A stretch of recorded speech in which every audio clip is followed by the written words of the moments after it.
नमस्कार रसिक प्रेक्षकांनो.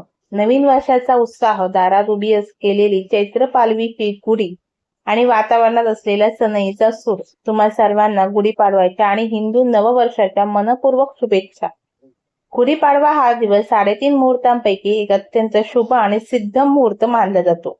या दिवशी नवीन संकल्प करतो, खरेदी करतो आणि आनंदाची देवाणघेवाण करतो. पण मित्रांनो, आपल्या प्राचीन शास्त्रानुसार आणि परंपरेनुसार या अत्यंत शुभ दिवशी काही गोष्टी आहेत ज्या चुकूनही कोणाला देऊ नये. जर आपण या वस्तूंची देवाणघेवाण केली तर आपल्या घरातील लक्ष्मी किंवा बरकत दुसऱ्याच्या घरी जाऊ शकते, अशी धारणा आहे. आजच्या विशेष व्हिडिओमध्ये आपण ज्या 5 महत्वाच्या वस्तूंबद्दल सविस्तर जाणून घेणार आहोत. हे मित्रांनो, गुढीपाडवा हा सण केवळ सण नाही तर तो संपूर्ण वर्षाचा पाया आहे. ज्योतिषशास्त्रानुसार या दिवशी ग्रहांची स्थिती अत्यंत प्रभावशाली असते. म्हणूनच आपल्या राशीनुसार आपण कोणत्या चुका टाळल्या पाहिजेत, कोणते छोटे उपाय केले पाहिजेत हे जाणून घेणे खूपच महत्वाचे आहे.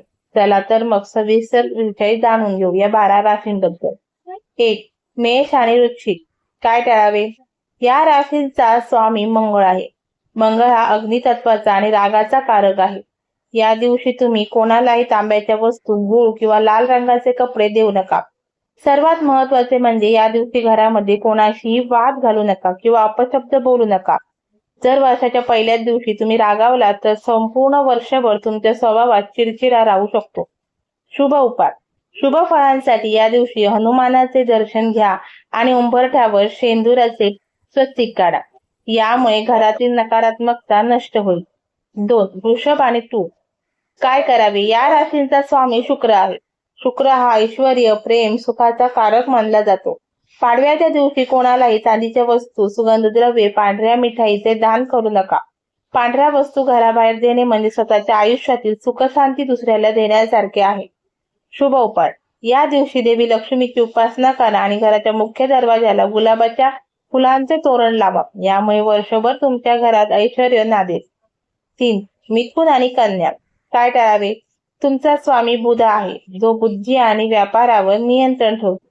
पाडव्याच्या दिवशी कोणाला हिरवे कपडे, हिरव्या भाज्या किंवा विशेषतः शैक्षणिक साहित्य, पुस्तके, पेन उधार देऊ नका. जर तुम्ही विद्यार्थी असाल किंवा व्यावसायिक असाल तर या दिवशी आपली लेखणी किंवा हिशोबाची वही कोणालाही हाताळायला देऊ नका. शुभ उपाय. या दिवशी गणपती बाप्पाला 31 दुर्वा अर्पण करा. यामुळे तुमच्या कार्यातील सर्व अडथळे दूर होतील आणि बुद्धी तल्लख होईल. 4. कर्क. काय टाळावे? कर्क राशीचा स्वामी चंद्र आहे, जो आपल्या मनाचा कारक आहे. तुम्ही या दिवशी पांढरा तांदूळ, दूध किंवा चांदीची कोणतीही वस्तू घराबाहेर देऊ नका. पांढऱ्या वस्तूंचे दान या दिवशी केल्यास तुम्हाला मानसिक तणाव जाणवू शकतो किंवा घरात विनाकारण कलह होऊ शकतो. शुभ उपाय. पाडव्याच्या दिवशी शक्य असल्यास आईचे आशीर्वाद घ्या आणि शंकराच्या पिंडीवर थोडे दूध अर्पण करा. यामुळे तुमचे मन वर्षभर प्रसन्न राहील. 5. सिंह. काय टाळावे? सिंह राशीचा स्वामी सूर्य आहे, जो ग्रहांचा राजा मानला जातो. तुम्ही या दिवशी सोने, पितळ किंवा गव्हाचे दान टाळावे. सणाच्या दिवशी स्वतःचा मान सन्मान जपण्यासाठी प्रयत्न करा. कोणालाही आपली मौल्यवान वस्तू उधारीवर देऊ नका, कारण ती परत मिळण्याची शक्यता कमी असते. शुभ उपाय. सकाळी सूर्योदयाच्या वेळी सूर्याला अर्घ्य द्या, पाणी अर्पण करा. यामुळे समाजात तुमचा मान सन्मान वाढेल आणि प्रगतीचे मार्ग मोकळे होतील. 7. धनु आणि मीन. काय टाळावे? तुमचा स्वामी गुरु बृहस्पती आहे. गुरु हा ज्ञान आणि भाग्याचा कारक आहे. तुम्ही या दिवशी पिवळी मिठाई, केळी किंवा धार्मिक पुस्तके कोणालाही देऊ नका. आपल्या घरातील पूजेचे साहित्य किंवा जुनी धार्मिक पुस्तके या दिवशी बाहेर देणे अशुभ मानले जाते. शुभ उपाय.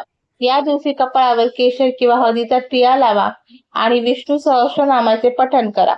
यामुळे भाग्याची साथ तुम्हाला लवकरच लाभेल. 7. मकर आणि शुंभ. काय टाळावे? या राशीचा स्वामी शनी आहे. शनी हा कर्माचा देवता आहे. तुम्ही या दिवशी लोखंडी वस्तू, तेल, काळे तेल किंवा काळ्या रंगाचे कपडे कोणालाही देऊ नका. तसेच या दिवशी विनाकारण कोणा गरीब व्यक्तीला किंवा कामगाराला दुखवू नका, अन्यथा शनीची 7.5 आणि वाईट दृष्टी पडू शकते. शुभ उपाय. संध्याकाळी पिंपळाच्या झाडाजवळ किंवा घराच्या मुख्य दारात तिळाच्या तेलाचा दिवा लावा. यामुळे शनी देवाचा आशीर्वाद मिळेल आणि कामात यश येईल. तर मित्रांनो, आपल्या राशीनुसार या छोट्या पण महत्वाच्या गोष्टी पाळा आणि आपले नवीन वर्ष सुख समृद्धीचे करा. तुम्हाला ही माहिती कशी वाटली? तुमच्या राशीबद्दल काही प्रश्न असतील तर कमेंट्स मध्ये नक्की विचारा. पुन्हा एकदा तुम्हा सर्वांना गुढीपाडव्याच्या खूप खूप शुभेच्छा. व्हिडिओ आवडला असेल तर लाईक करा आणि शेअर करायला विसरू नका. धन्यवाद.